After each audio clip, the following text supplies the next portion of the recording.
Telangana chemical factory रे विस्फोरण पर निखोज अछंती 5 Odia सेमानक मध्यरे Nabarangpur जिलार झरीगाँ block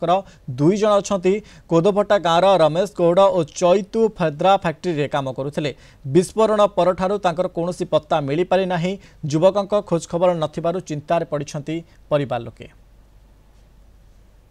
ऊपर के उड़ी गला बोलिकरी ताकू फ्रिज भितरे डॉक्टर ने रोकले बोलकर खोबा को आमको मन दुख लग से का पस्ते हमको तेलंगाना सेवाड़े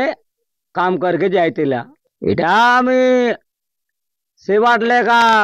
पन पान टिक करलु गुनु नहीं एंती एंती बोलवा के आमर मन किसी लग जाइचे आमर पिला जेंती गला चेंती करी मोर पिला पहुंचाई दे रमेश गौड़ के थार बाबार जीवन ठीक लगती। दुई लोग दुई जन जाइले संग साथी जाइले से बुआली बेड़ार बाबू मन से मन गोटा 8 लोग कि मन संग 10 लोग मन जाइकरी से काम रे जो करले तो बोलले जे से मन तो घर से बसड़ी गला से भितरे आम टिफिन करके जो बोलते हम 50 बोलते बोलले तो 50 बोलवा के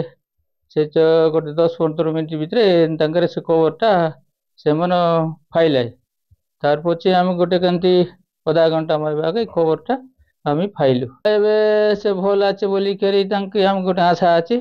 तेलंगाना रे जो केमिकल फैक्ट्री जो विस्फोरण है ताइरे काम करुले बोलिक आमर वर्तमान सूचना अच्छे तो एवं जाए कि कौन सी प्रशासन तरफ कि जेकोसी टेकादार तरफ कि जेकोसी माने सूचना ना आम पाखे। रमेश गौड़ बापा कुष्ट गौड़ तापर चैतु भत्रार बापा है हरिचंद्र गौड़ जाइए माने पूरा व्हीकल रे तांको परिवार तरफ कहते पिला माने जाइछंती वर्तमान सुधा किसी खोज खबर नहीं जो सहित जाइतिले साथी रे बुआली बेड़ार 7-8 जन थिले